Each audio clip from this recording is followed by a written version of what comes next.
सद्बुद्धि, सन्मार्ग और कार्य का संकल्प देना, अडिग रहे विश्वास तुम पर, ऐसा अंतः कर देना। मेरे हृदय में आने में तुम्हें कोई संकोच न हो। हे गुरुदेव, मुझे नजरों से दूर कभी न होने देना। हे गुरुदेव, मुझे नजरों से दूर कभी न होने देना। नमस्कार, गायत्री चिंतन धारा के इस एपिसोड में आप सभी का स्वागत है। आशा है आप स्वस्थ होंगे, प्रसन्न होंगे। मित्रों, अगर कोई ये कहता है कि मैं धर्म, आध्यात्म, पूजा पाठ इन सब को नहीं मानता या इसके लिए मेरे पास टाइम नहीं है, तो ऐसे लोग दुनिया में भरे पड़े हैं और अच्छे खासे तनावपूर्ण जीवन जी रहे हैं। अच्छा, कई लोग अपने आप को धार्मिक भी मानते हैं, पूजा पाठ करते हैं, संदेश, प्रवचन, व्रत, उपवास ये सब में व्यस्त भी रहते हैं। वो भी हमेशा भगवान से कुछ न कुछ मांगते ही रहते हैं। ये सब कुछ आप जानते हैं। कुछ और भी है जो एक्सरसाइज का मार्ग चुनते हैं, जिम जाने का मार्ग चुन, मोटिवेशनल स्पीच है ना, जनरल नॉलेज या साइंस की बातें करते हैं। तो समस्याओं से इन सभी को छुटकारा है, नसीब नहीं है। सब इन सब समस्याओं से छुटकारा चाहते हैं। दरअसल सब अपनी डफली, अपना राग बजा रहे हैं। सबको लगता है कि मैं जो कर रहा हूं वही सही है और बाकी जो कर रहे हैं उससे मेरे को क्या लेना देना है। और वो किसी चीज को समझना ही नहीं चाहते और बस अपने हिसाब से, अपने ढंग से जी रहे हैं और वैसे ही जीते रहते हैं। दूसरा कोई अगर कुछ बोले भी तो उनको लगता है कि हमारा रास्ता रोक रहा है। दरअसल जीवन के अनेक आयाम हैं। जीवन एक यात्रा है जिसमें अनेक अच्छे बुरे पड़ाव आते रहते हैं। अनेक परिस्थितियां बनती हैं, बिगड़ती हैं, है ना। कई नए नए लोग मिलते हैं, इसमें कुछ हमको प्रिय भी लगते हैं, कुछ अप्रिय भी लगते हैं। ये यात्रा ये चल रही है। इन सब में हम उलझे रहते हैं। हमें चाहिए सुख, शांति, बेफिक्री का जीवन। तो ये कैसे मिलेगा? ये कैसे मिलेगा? आज हम इसी पर चर्चा करने वाले हैं कि हम इसे कैसे पा सकते हैं। तो चैनल पर बने रहिए, अंत तक देखिए और अपने सुझाव हमें जरूर दीजिए। आपको कैसा लगा एपिसोड? बड़ी मेहनत से आपके लिए ये सब बनाते हैं, तो आप कुछ न कुछ कमेंट जरूर किया करें। तो चलो ठीक है, शुरू करते हैं। मित्रों, लोगों को धन, संपत्ति, मान, प्रतिष्ठा, अच्छा स्वास्थ्य, अच्छे दोस्त और न जाने क्या क्या सब चाहिए। अब वो इसके लिए अपने अपने ढंग से ट्राई भी करते रहते हैं। सब लोग ट्राई कर रहे हैं, पर वो एक पंजाबी कहावत है ना, लोकोक्ति है ना, सारा जग ढूंढिया, सारा जग मिलिया, पर वो न मिलिया जिसको ढूंढू मैं। यानी आदमी की स्थिति ऐसी है, हर जगह उन्होंने नॉलेज इकट्ठा किया, कितने लोगों के साथ रहे, सब जगह खोजते रहे, ये मिल जाए, वो मिल जाए, ऐसा मिल जाए, ऐसा मिल जाए। सब मिलता है लेकिन उनकी मनोकामना पूरी नहीं होती। उनको अपनी जो चीज चाहिए, सुख, तसल्ली चाहिए, वो नहीं मिल पाता है। आज हम अध्यात्म की चर्चा कर रहे हैं। मित्रों, अध्यात्म की खासियत यह है कि इसके लिए आपको कोई धन खर्चा नहीं करना है, इसके लिए आपको कोई समय नहीं देना है ना। आपको सिर्फ उस मार्ग को जानना है, उस रास्ते को जानना है, उस तरीके को जानना है ना, जिस मार्ग से हमारी सारी जरूरतें पूर्ण हो सके, हमारी सारी दुख मुसीबतें पूर्ण हो सके। वो मार्ग जानना है और उस मार्ग पर चलना है। तो इसके लिए आपको अलग से कोई पैसा देने की, अलग से कोई समय देने की कोई जरूरत नहीं। तो अब ये कैसे होता है? ये कैसे होता है? हमको चाहिए अच्छा स्वास्थ्य, हमको चाहिए खुशियां, हमको आनंद भी चाहिए, फिर हम बहुत कुछ जानना भी चाहते हैं। अच्छा, सेफ्टी का एक बहुत बड़ा प्रॉब्लम है, सेफ्टी भी हमको चाहिए। हमें हर किसी से डर लगते रहता है। देखिए इंश्योरेंस का कितना बड़ा व्यापार है। सब सुरक्षा चाहते हैं। कितने सारे दवाखाने हैं, कितने सारे लाफ्टर्स के कार्यक्रम है और नहीं मालूम क्या क्या मनोरंजन के साधन। और लेकिन उसके बावजूद भी आदमी को ये सब करता है, लगे रहते हैं सब इसमें, लेकिन जमा खर्चा बराबर कुछ मिलता जुलता है नहीं। दरअसल हम जीवन जीते हैं, ये जीवन शरीर के माध्यम से जीते हैं, है ना। शरीर के माध्यम से हमें जो अनुभव होते हैं वो भी शरीर के माध्यम से होते हैं। इंद्रियों के माध्यम से, मस्तिष्क के माध्यम से, है ना, अंग प्रत्यंगों के माध्यम से। तो हम ये चाहते हैं कि भाई मेरा सिर दर्द है तो ठीक हो जाए, या शुगर है तो ठीक हो जाए, या आर्थराइटिस है तो ठीक हो जाए, या मिर्गी आती है, जो भी का तकलीफ है। तो हम शरीर की छोटी छोटी तकलीफों को दूर करने में लगे रहते हैं, उसी के लिए पैसा कमाते हैं, उसी के बारे में सोचते हैं, और यही इसी में पूरा जीवन निकलते रहता है। अब अगर हम ये जान जाएं कि ये मुसीबतें क्यों आ रही हैं, क्योंकि भगवान ने तो सबको बेहतरीन शरीर दिया है ना, ऑटोमेटिक शरीर दिया है, कंप्यूटराइज शरीर दिया है, सोचने मात्र से चलने वाला शरीर दिया है, खाली हमारे सोचने की देरी है, अब वैसा हो जाएगा। गुरुदेव कहते हैं ना, मनुष्य जैसा सोचता है कर वैसा करता है, जैसा करता है वैसे बन जाता है। तो इतना सुंदर शरीर दिया है, उसके बावजूद हम बेसिक चीज शरीर ही हमारे से ठीक नहीं रह पाता, है नहीं। तो इसको कैसे ठीक करेंगे? अगर ये रास्ता हमको मालूम हो जाए तो हम इसे ठीक कर लेंगे। अच्छा, आपको मालूम है हमारे शरीर में बायो इलेक्ट्रिसिटी होती है ना, बायो इलेक्ट्रिसिटी, उसका एक इफेक्ट भी दिखता है, और उसको ओरा कहते हैं, ओरा है ना, ऊर्जा का घेरा। तो उस ऊर्जा का घेरे का अध्ययन करने वाले लोग बताते हैं कि आपको यदि शरीर में कोई रोग होने वाला है, या आपके शरीर में कोई गड़बड़ी है, तो वो गड़बड़ी ओरा से प्रकट हो जाती है। अब ओरा सामान्य आंखों से किसी का ओरा दिखता नहीं है, लेकिन हर किसी का ओरा होता है। चूहे बिल्ली का भी ओरा होता है, मनुष्य का भी होता है, कि जिसके अंदर बायो इलेक्ट्रिसिटी है, सबका ओरा होता है। ये ओरा देख करके बता देते हैं कि आपको ये होने वाला है या ये हो रहा है। तो ये कैसे होता है? अरे आप कहते हैं मेरा मूड ठीक नहीं है, उसने मेरा मूड खराब कर दिया, वो खराब कर दिया। तो ये जो शरीर को हम ठीक करना चाहते हैं, ये शरीर बाहर से आप ठीक नहीं कर सकते। इसके लिए ये शरीर कैसे ड्राइव होता है, इसके अंदर का मैकेनिज्म क्या है, यदि हम उसको समझ जाएं, तो हम शरीर को भी ठीक कर लेंगे, अपने मूड को भी ठीक कर लेंगे। तो वो जो शरीर के अंदर एक और अस्तित्व है, एक और ढांचा है, अनविजिबल ढांचा है, जिसको सूक्ष्म शरीर कहते हैं। ये सूक्ष्म शरीर जैसे हमारा स्थूल शरीर है, बॉडी है, ऐसे ही रहता है, लेकिन स्थूल शरीर दिखता है और ये नहीं दिखता है ना। जो व्यक्ति जब मर जाता है या देह छोड़ देता है, तो देह तो उसकी रहती है, लेकिन कुछ तो भी मिसिंग हो जाती है। वो जो मिसिंग हो जाती है वो क्या है? वो सूक्ष्म शरीर। वो सूक्ष्म शरीर जो है मिसिंग हो जाती है, तो बाकी जो है स्थूल शरीर जो हवा पानी मिट्टी से बना है, उसको फिर अंतिम क्रिया करके पंचतत्वों में विलीन कर देते हैं। वो सूक्ष्म शरीर तो रहता ही है फिर, है नहीं। और जैसे हमारी एक गाड़ी खराब हो गई, तो वो खटारा हो गई, तो हम उसको छोड़ दिए और नया गाड़ी खरीद ली। तो वैसे ही जो सूक्ष्म शरीर है, वो मेन शरीर वही है, सूक्ष्म शरीर। तो शरीर ये जो है अपने लिए दूसरा शरीर ढूंढ लेता है, बना लेता है। सूक्ष्म में ताकत है, वो पंच तत्वों से मिल करके अपनी इच्छाओं, अपनी कामनाओं के हिसाब से शरीर का गठन कर लेता है। तो हमारे जो स्थूल शरीर की गड़बड़ियां हैं, उसको ठीक करने के लिए हम यदि सूक्ष्म शरीर को ठीक कर लें, तो स्थूल अपने आप ठीक हो जाएगा, है नहीं। अपनी विद्युत ऊर्जा को ठीक कर लें, अपने प्राण शक्ति का लेवल ठीक कर लें, है नहीं, अपने चिंतन को ठीक कर लें, तो भीतर का ठीक होगा तो बाहर का भी ठीक हो जाएगा। सूक्ष्म शरीर की रचना, सूक्ष्म शरीर की रचना आकाश, पानी, हवा, अग्नि के सहयोग से नहीं होती है।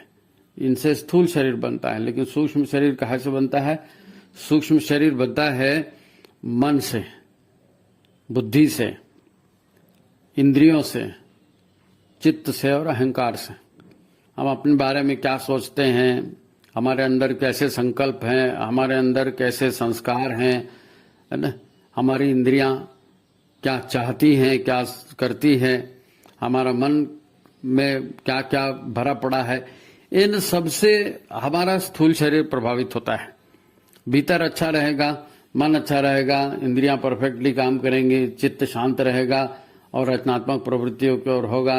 हम हर चीज को जानने की कोशिश करेंगे, खाली मैं मेरा के इसमें आड़े नहीं रहेंगे, तो हम बेहतर ढंग से स्थूल शरीर को चला सकते हैं, है नहीं। सूक्ष्म शरीर को ठीक करें तो स्थूल शरीर अपने आप ठीक हो जाएगा। अच्छा, सूक्ष्म शरीर कैसे बनता है? सूक्ष्म शरीर कैसे? स्थूल शरीर तो बना, सूक्ष्म शरीर तो हम शरीर छोड़ के चला जाता है ना, दूसरा शरीर धारण कर लेता है। तो सूक्ष्म शरीर बनता कैसे है? तो सूक्ष्म शरीर के बनने का एक और कारण है, उसको कारण शरीर कहते हैं। कारण शरीर कहते हैं, वो भी सूक्ष्म का ही है, सूक्ष्म ही है वो भी, लेकिन उससे सूक्ष्म शरीर बनता है। कारण शरीर जो है निष्क्रिय रहता है ना, कारण शरीर निष्क्रिय रहता है, लेकिन कारण शरीर की जो भावनाएं हैं, कारण शरीर के जो संकल्प हैं, कारण शरीर के जो विचार हैं, वही प्रतिबिंबित होते हैं किसमें? सूक्ष्म शरीर में।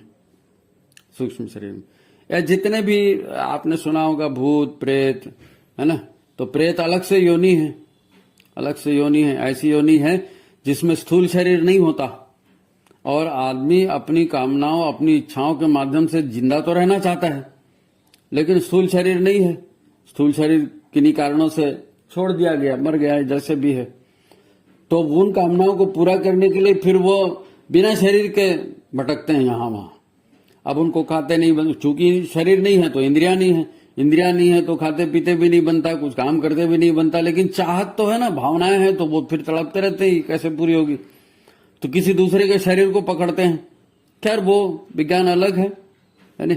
वैसे देवता भी होते हैं तो देवता भी अशरीरी ही होते हैं, देव योनि भी है, जैसे प्रेत योनि है वैसे देव योनि भी है, तो अशरीरी भी होते हैं, वो अच्छे काम करते हैं, उनकी सत्कर्म होते हैं, तो वो सत्कर्मों को एंजॉय करते हैं, स्वर्ग में रहते हैं, यानी बिना शरीर के रहते हैं लेकिन खुश रहते हैं। तो सूक्ष्म शरीर जो बनता है वो कारण शरीर से बनता है। कारण शरीर में ये सारी भावनाएं, कर्म के संस्कार, है ना, ये सब सुरक्षित रहते हैं। और भी सूक्ष्म शक्तिशाली है हमारा कारण शरीर। काहे से? सूक्ष्म शरीर से। ये हमारा आधारभूत अस्तित्व है। वास्तव में एक व्यक्ति क्या है? एक व्यक्ति क्या है? व्यक्ति का व्यक्तित्व उसको आकार देता है शरीर को। आज हमको जो शरीर मिला है, हम स्त्री हैं या पुरुष हैं या मनुष्य हैं या पशु पक्षी हैं, जो भी हैं, तो है तो सारे जीव, सबकी चेतना एक ही है, सबका कारण शरीर जैसा है। कारण शरीर मतलब कॉज बॉडी, कारण की, जिस कारण से हमारा अस्तित्व है वो कारण। तो वो कारण जो है, ये सारे हम कर्म जो करते हैं, इच्छाएं जो करते हैं, विचार जो करते हैं, दूसरों को प्रेम करते हैं, दूसरों से दुश्मनी लेते हैं, यानी उसको गीता में क्या कहा है? राग और द्वेष। हम किसी से प्यार करते हैं तो राग कहलाता है, किसी से दुश्मनी बन जाते हैं, द्वेष कहलाता है। तो राग द्वेष से संबंधित जितने भी हमारे लेन देन के व्यवहार हैं, उनके सारे संस्कार ये कारण शरीर में रहते हैं। यही धीरे धीरे सूक्ष्म शरीर में आते हैं और फिर जो प्रबल रहते हैं वही आ पाते हैं, और बाकी जो प्रबल संस्कार नहीं है वो कारण शरीर में पड़े हैं। तो जब प्रबल संस्कार हैं उनको लेकर के जो सूक्ष्म शरीर बना है, तो ये सूक्ष्म शरीर फिर कर्म करता है स्थूल शरीर के माध्यम से। तो ये मैकेनिज्म है, इसको हमको समझना पड़ेगा, है नी। जन्म मरण तो केवल बाहरी शरीर का होता है ना, मिट्टी हवा पानी से ये बना है, वो मर गए तो वो खत्म हो गया, पार्थिव शरीर है। पार्थिव मतलब पृथ्वी से बना हुआ। तो अब कारण शरीर को ठीक कर लेंगे तो सूक्ष्म शरीर भी ठीक हो जाएगा, और सूक्ष्म शरीर को ठीक कर लेंगे तो स्थूल शरीर भी ठीक हो जाएगा, और स्थूल शरीर ठीक हो जाएगा तो ये सारे प्रॉब्लम नहीं रहेंगे, है ना। तो अच्छा स्वास्थ्य चाहिए, चिंता मुक्त मन चाहिए, है ना, तो ज्ञान अर्जित करना पड़ेगा। किस मार्ग से ये मिलेगा? तो अध्यात्म क्या है? अध्यात्म हमको वो मार्ग दिखाता है कि किस मार्ग से हमें ये सारी चीजें मिल सकती हैं।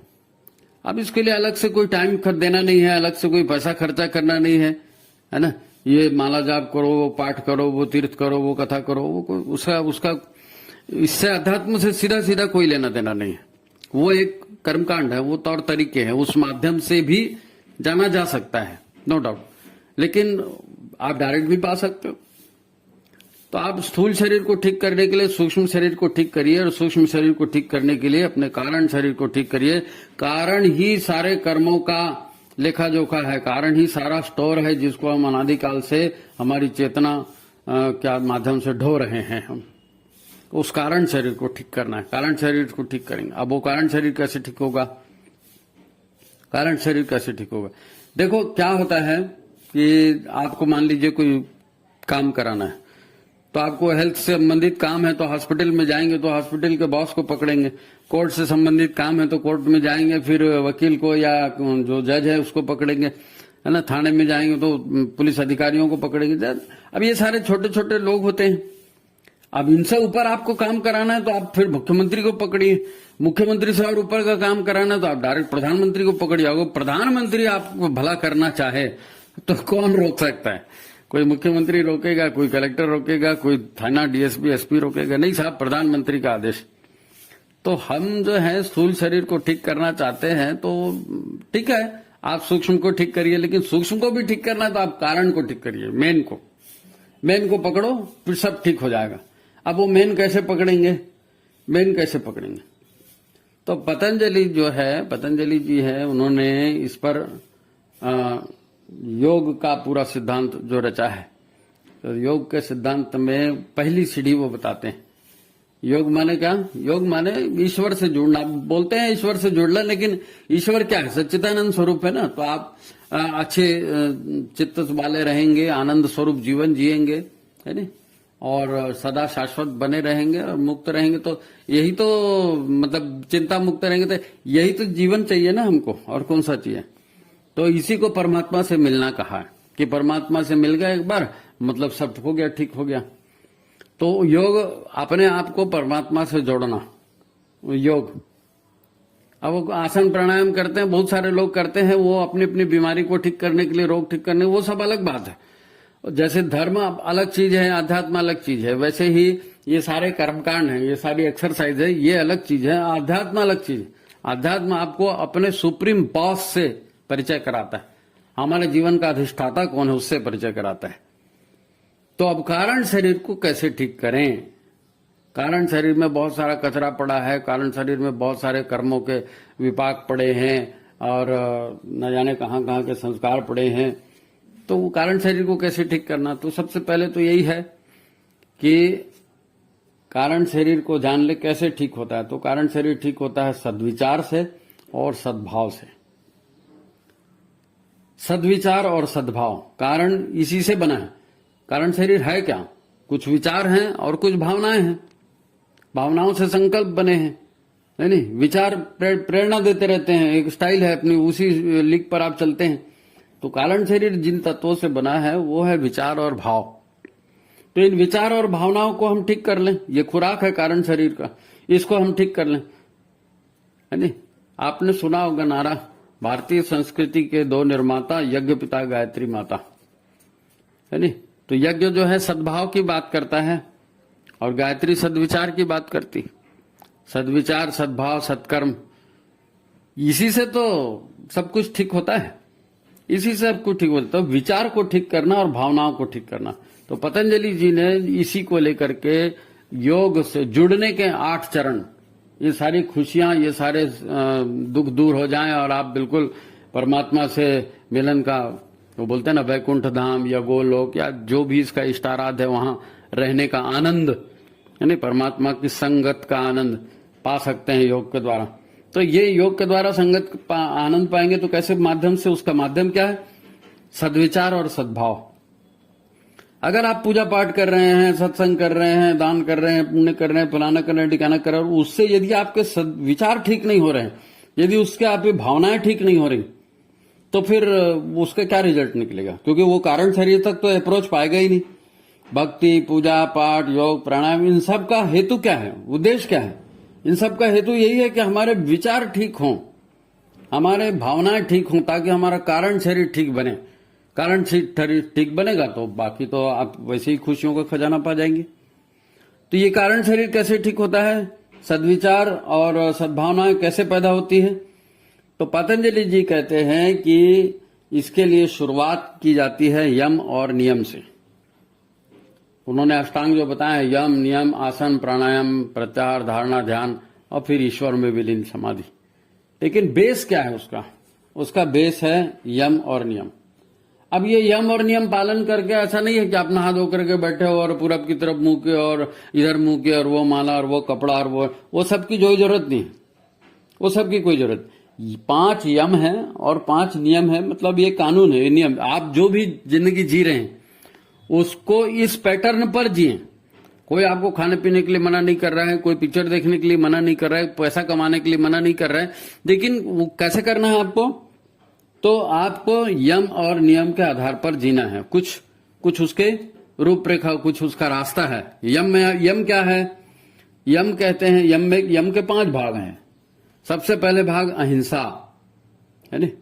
आपको दूसरे के ऊपर आक्रमण नहीं करना है, दूसरे को शारीरिक या भावनात्मक चोट नहीं पहुंचानी है। आप जीवन जी रहे हैं, सब काम कर रहे हैं, लेकिन जीवन जीते हुए, सब काम करते हुए आपको किसी को चोट नहीं पहुंचानी है।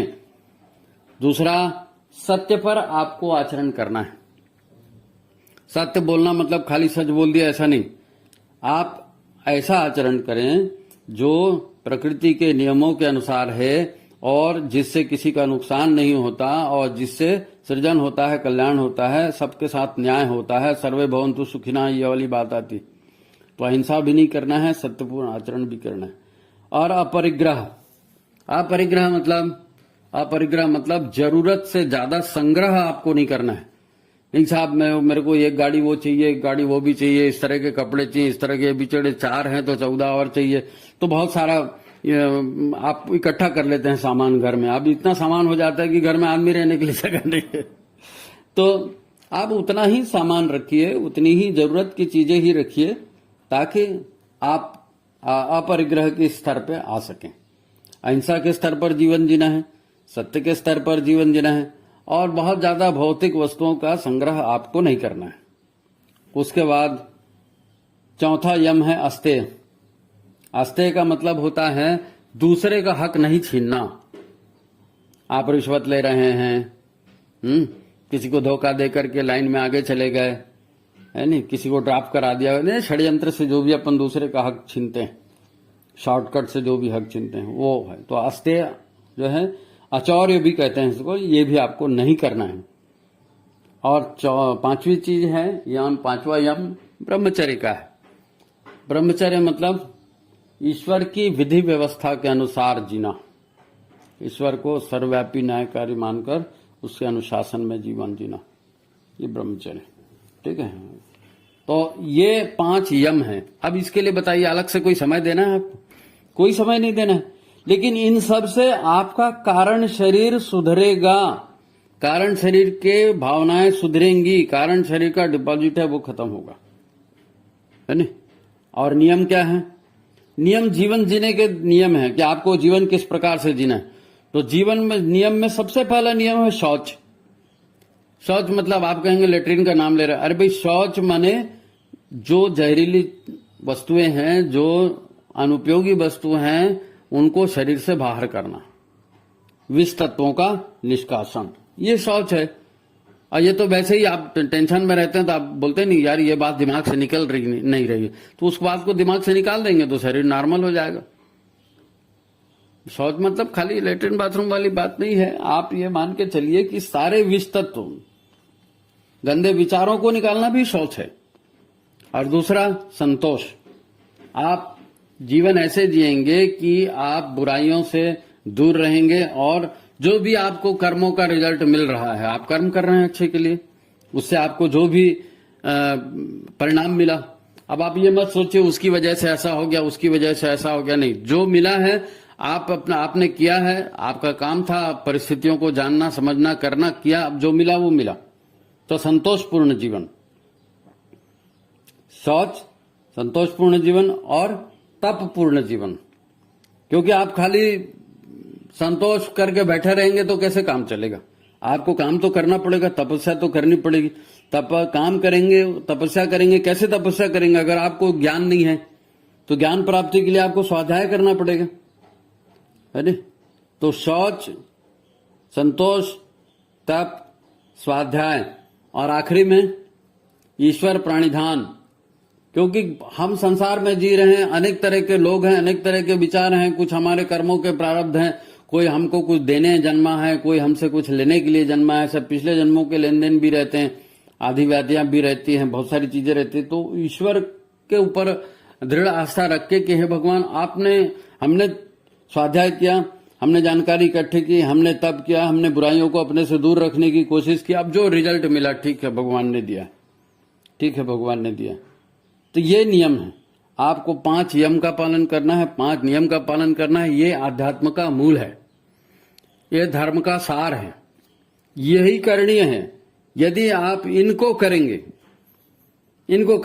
तो इनसे क्या होगा, आपका कारण शरीर जो है ये शुद्ध होते जाएगा। कारण शरीर शुद्ध होते जाएगा तो सूक्ष्म शरीर भी शुद्ध होगा, सूक्ष्म शरीर शुद्ध होगा तो स्थूल शरीर भी बेहतरीन होगा, है नहीं। मूल को पकड़ेंगे, देखिए जो मूल है वहां तक पहुंचने में समय तो आपको लगेगा, क्योंकि ऐसा हो नहीं सकता, इतनी सारी गंदगी भरी पड़ी है भीतर में, जन्म जन्मांतर के कषाय कलम भरे पड़े, और आप बोलें तो हम 2-4 साहब माला जप दिए कर दिए उससे ठीक हो जाएगा। तो फिर वो उसके लिए है, उसके लिए माला जाप है। आपको गायत्री मंत्र का जाप इसीलिए कहा जाता है। गायत्री मंत्र तो सीधा कारण शरीर के कषाय कलमों को काटता है, पाप नाशनी गायत्री है। और यज्ञ से खाली पर्यावरण की सुरक्षा होती है ऐसा वैसा होता है, बात नहीं। यज्ञ भी आपको सद्भावनाएं जगाता है आपके भीतर।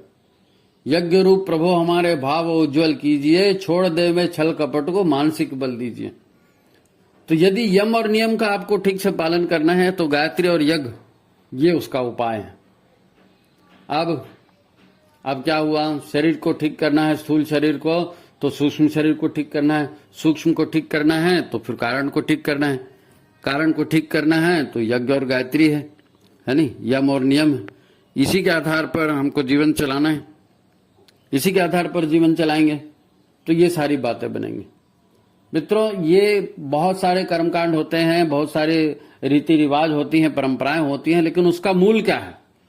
देखो, मूल पूरी दुनिया पूर्णतः वैज्ञानिक आधार पर ही चलती है। वैज्ञानिक, कोई देवी देवता आकर के आपको कुछ कर देगा ऐसा नहीं है। आपके कर्मों का ही रिजल्ट आपको मिलेगा, आपके भावनाओं का रिजल्ट ही आपको मिलेगा। तो अल्टीमेटली जो हम कारण हमारा है, पहले स्थूल को देखते हैं आदमी, स्थूल समस्या, फिर उस स्थूल समस्या के पीछे के कारण पे जाते हैं, है ना। वो सूक्ष्म होता है, और सूक्ष्म किस चीज से बना है? वो ईश्वरीय तत्व है। तो वहां ईश्वरीय है, आत्म चेतना है, लेकिन चेतना के ऊपर इतना सारा बोझ है, तो उस बोझ को हटाना है। अब इस ढंग से जीवन जिएंगे और यज्ञ और गायत्री को अपनाएंगे, उसके आधार पर जीवन चलाएंगे तो सब बढ़िया होते जाएगा। इनके लिए आपको क्या चाहिए? गुरु चाहिए, मार्गदर्शक, है नहीं। तो भगवान को मार्गदर्शक बनाए, गुरुदेव को मार्गदर्शक बनाए, और उनके आधार पर, क्योंकि समस्याएं तो हर बार आती हैं, इसको कैसे करें, इसको कैसे करें, हमने कभी किया नहीं, हम कभी उस रास्ते पे गए नहीं। तो स्वाध्याय सच्चिंतन के माध्यम से हम उस काम को गुरु के छत्र छाया में करेंगे तो ये निश्चित रूप से सफल। आध्यात्म बिना गुरु के मार्गदर्शन के आप पहुंच नहीं सकते। ये कहना सुनना बहुत अच्छा है, हमने कह दिया आपने सुन लिया, लेकिन ऐसा नहीं है। गुरु से संबंध बना के, गुरु की चेतना आपको पग पग पर मार्गदर्शन देती है नहीं। तो बेहतर भविष्य के लिए आपको इस सारे चीजों को करना चाहिए। इसके लिए अलग से कोई समय नहीं देना है। कबीरा मन निर्मल भया, ऐसे जैसे नीर, पीछे पीछे हरि फिरे, कहत कबीर कबीर, है नहीं। ज्यों की त्यों धर दी नीचे दरिया। इस संसार से कुछ लेके जाना नहीं, संसार को कुछ करना नहीं। जैसे आए थे, सत्कर्म किए, चले गए, है नहीं। तो ये एक मार्ग है अध्यात्म का, बहुत अच्छा मार्ग है। इसके अलावा कोई दूसरा रास्ता है भी नहीं। तो आज की ये बात हम यही समाप्त करते हैं। मित्रों, कैसे लगा आपको ये आज का संदेश? आप इसको याद रखें, आपको लाइक करना है, शेयर करना है नहीं, ज्यादा से ज्यादा लोगों तक इसको पहुंचाना है। ये हम इतना इसके पीछे कर रहे हैं, मेहनत कर रहे हैं, तो आप भी थोड़ा सा सहयोग करिए इसको लोगों तक पहुंचाने के लिए। तो ठीक है, सभी को उज्जवल भविष्य की कामनाएं, आपकी आध्यात्मिक यात्रा सफल हो, है ना। गुरुदेव का आशीर्वाद आपको प्राप्त होता रहे। इसी बात के साथ आज की बात समाप्त। नमस्कार।